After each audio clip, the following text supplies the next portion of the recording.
Então, meus caros, bem-vindos ao Baú do Trader. Sou Paulo Bittencourt e começando a semana com a visita do Taurino, que retorna aqui ao recinto depois dessa alta exuberante do Ibovespa nessa segunda-feira, certo? Então, como sempre, olha aqui, mostrando aqui barras semanais, que eu gosto bastante.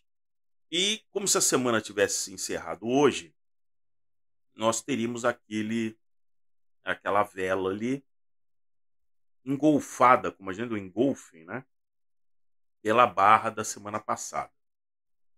É claro que é o primeiro pregão da semana, ah, não haverá feriado, e então nós vamos poder ter uma noção muito grande do que está acontecendo com essa faixa de congestionamento que vai, vamos dizer, vamos arredondar aqui entre 115 a 116 mil pontos. Né? Temos que deixar a coisa acontecer para saber se ele vai fugir desse padrão lateral e desse topo os movimentos aqui, tanto aqui esse topo e agora o terceiro topo aqui. Então nós já estivemos aqui pelo menos 3 vezes só agora em 2022, certo? Muito bem. Algumas observações, então, sobre uma segunda-feira como essa. É o dia 11, né? Na data que eu estou gravando, 11 de setembro. Nós tivemos realmente uma situação onde o primeiro dia útil do mês foi uma sexta-feira. Aí logo que se inicia, o que seria de fato a primeira semana do mês de setembro, tivemos o truncamento do feriado na quinta-feira. Prejudica não só o fato de não haver o pregão na quinta, mas a sexta-feira ficar meio largada para as baratas. Certo? Eu já comentei com vocês. Muito bom para o chapa branca, aquele pessoal de fundo de pensão, fazer uma mexida ali, né? Mas de resto, o mercado fica sem tendência definida num dia encaixotado por um feriado. Então, essa semana agora que se inicia, a gente pode imaginar que é como se tivesse o mês começando hoje.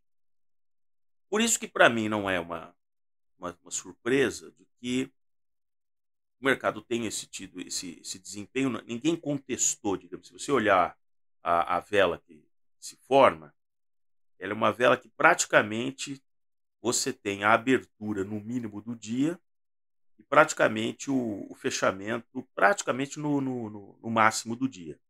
Né? Então, não houve nenhuma contestação do movimento no intraday num dia como hoje.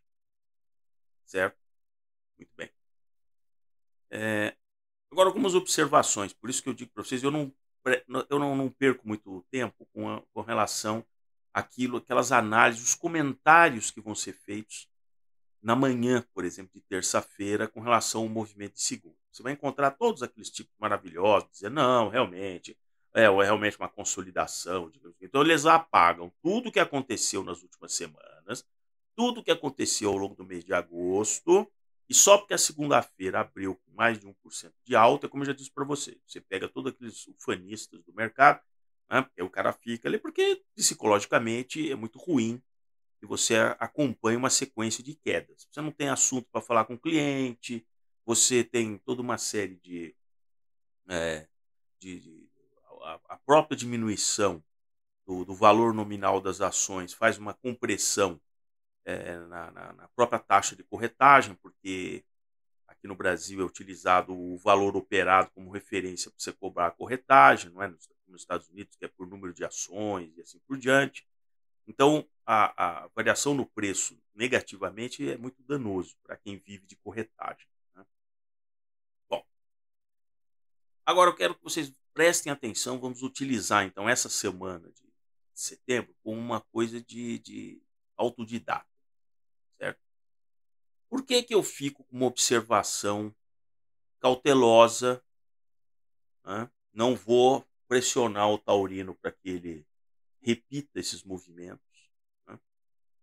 E vou deixar a coisa rolar aqui até o fim de setembro, pelo seguinte: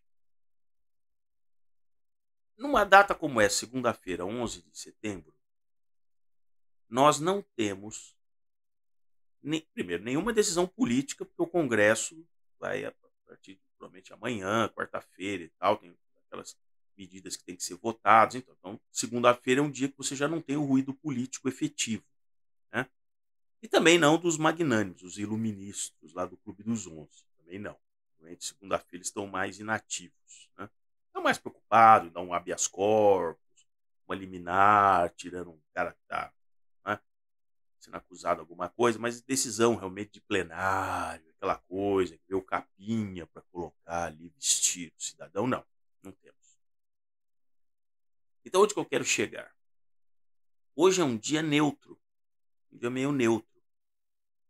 De uma semana que só teve 4 pregões, prejudicado pelo feriado da quinta-feira, é o dia 11 e o ponto fundamental, não tem nenhum dado de fato concreto econômico sendo divulgado nesses primeiros 11 dias, somente nessa segunda-feira. O grande teste para essa tendência do Ibovespa será a partir, principalmente da semana que vem, quando começam realmente a serem publicados os dados de IPCA 15, com a taxa disso, daquilo, e mais para o fim do mês e tal. Então, à medida que o final do mês se aproximar, aí sim nós vamos testar se isso realmente é uma recuperação consistente. Se os dados forem razoavelmente positivos e o mercado responder positivamente, aí eu vou acreditar e dizer, não, ele saiu desse marasmo e ele pode até tentar um voo superando essas 3 cristas. Mas eu não sei se é isso que vai acontecer. Os números coletados da economia não estão apontando nessa direção. A gente tem que tomar também um grande cuidado de que nesses meses aqui, esses 8 meses de 2023, o máximo que o governo em curso fez foi tentar aliviar a questão de desoneração, né? Então prorrogaram, se lembra? Prorrogaram a desoneração dos combustíveis, prorrogaram, então está sendo decidido agora a desoneração daqueles 17 setores e vão ampliar provavelmente para municípios. Está se discutindo aquela questão do saque aniversário do FGTS, que eles queriam acabar, mas como eles perceberam que é melhor deixar, porque a pessoa saca, se ele saca o dinheiro, esse dinheiro vai para a economia, e aí eles estão introduzindo até um dispositivo retroativo para ver se joga mais 14 bilhões na economia, como a imprensa divulga hoje. Ou seja, eles estão de novo cometendo o mesmo erro daquele 2013, 2014, foram insuflando o crédito, o consumo, liberando uma série de coisas, não só porque a Selic naquela época estava na mão deles, eles jogaram a Selic lá para baixo, a taxa de juros, mas várias medidas de bancos estatais, como hoje de você tirar as pessoas negativadas, a dívida continua, o cara está desnegativado e ele vai se endividar de novo. Então tomem muito cuidado com o voo de galinha. E num primeiro momento, a disponibilidade maior de dinheiro faz com que a pessoa consuma. Veja, a pessoa não vai investir. Se ela pegasse esse dinheiro do fundo de garantia e comprasse um tesouro direto, comprado um fundo, comprado uma ação, eu ficaria feliz. Porque o nível de poupança nacional aumentaria, o que significaria um crescimento mais sustentável mais à frente. Mas não é isso que está acontecendo. O nível de poupança publicado pelo IBGE, ele vem caindo. E na hora que você põe o dinheiro na mão dessas pessoas, diferente daquele momento de pandemia, aquele negócio que o cara estava sem emprego, aquela coisa toda, tal, então era um auxílio de sobrevivência. Mas fora essa situação, você irrigar o mercado para um dinheiro que vai diretamente para o consumo de bens totalmente ali semiduráveis, né? Comida, viagem, isso aí vai dar apenas um cheiro de crescimento, vai enganar as estatísticas, como os economistas dizem, na margem, ou seja, de um mês comparado ao outro, foi como naquele desconto do preço dos automóveis. Na margem, de um mês onde não existia, estavam as vendas represadas, todo mundo esperando o pacote. No outro mês, que já estava em curso, teve um ganho muito grande. No outro mês seguinte também teve um ganho muito grande. E agora, a partir de agosto, murchou. Murchou, em setembro também, está murchando e tal. A gente volta para a média da curva, né? Isso também vai acontecer com o consumo. Os caras vão pegar o dinheiro, vão gastar esse dinheiro com produtos, assim, como eu já disse, semiduráveis, né? E isso vai passar. E aí não vai ser. Isso não é isso que vai revigorar a indústria, a própria cadeia aí de transformação, como demonstrou o IBGE, ela tá retraindo. Então, aqueles que têm estoque de produtos melhor acabados e tal, eles vão vender o estoque. E aí nós vamos nos aproximar já dos 3 meses finais do ano, né? Até chegar outubro, nós vamos ter 90 dias para o final do ano. Quem é que vai encomendar para fazer estoque, essa coisa toda? Lembre-se que eu já comentei, não fizeram festa com as vendas do Dia dos Pais. Agora nós vamos ter Dia das Crianças, em outubro. Aí vem o que? O Black Friday, né, que só antecipa as vendas que seriam do Natal. Quem é que vai apostar nisso? Então não vejo que o próprio varejo, né, e o varejo ampliado, que também inclui automóveis e tal, vai dar